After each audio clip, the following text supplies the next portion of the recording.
이렇게 입국장 면세점이 도입되면 외국을 나갈 때 면세품을 들고 다니지 않아도 되니까 여행객의 번거로움이 줄어듭니다. 다만 파는 물건이 많지가 않고 보안이 취약해질 우려도 나오고 있는데요.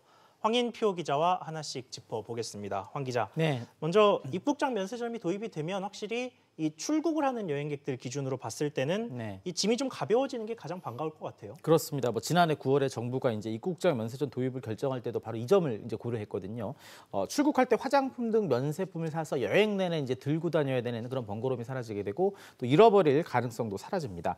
또 내국인들이 해외에서 쓰는 면세품 소비 일부를 국내 소비로 바꿀 수가 있고요. 새 면세점이 들어서면서 일자리 창출의 효과도 있습니다. 참고로 지난해 우리나라에서 이제 해외 여행객만 2,870만 명에 달했는데 올해는 3천만 명을 넘길 것으로 보이고요.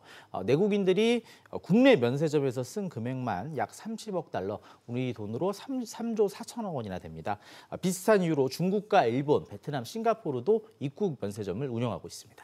그렇군요. 그럼 말씀하신 것만 들으면 상당히 장점이 좀 많은 것 같은데 이제까지 이렇게 도입이 안 된 이유는 뭔가요? 외국은 이미 좀 많잖아요. 그렇습니다. 그 부작용에 대한 우려가 있기 때문이었는데요. 이 때문에 정부가 이번에도 사실은 시범 운영을 일단 하기로 했습니다. 먼저 그 수화물을 찾는 곳 옆에 입국장 면세점이 들어설 계획인데 짐을 찾는 사람과 그 쇼핑객이 뒤섞이면서 지금보다 입국 시간이 더 길어질 수 있습니다. 한마디로 이제 공항의 혼잡도가 더 높아지게 되는 거죠. 또 테러와 밀수 관련해서 의심 승객이 나오는 시간에 발맞춰서 세관이 좀 미리 대기하고 있다가 이렇게 조사를 할 수가 있었는데 쇼핑객에 이런 의심 승객이 뒤섞여 버리면 이걸 또 찾는 것도 쉽지 않다고 합니다. 이런 이유로 미국과 캐나다, 영국, 프랑스, 유럽 국가들 같은 경우에는 입국 면세점을 운영하고 있지 않습니다. 전문가 얘기도 들어보시죠. 식품의 적발, 그리고 세관 검사라고 하는 것은 이제 감시가 따르게 되는데요.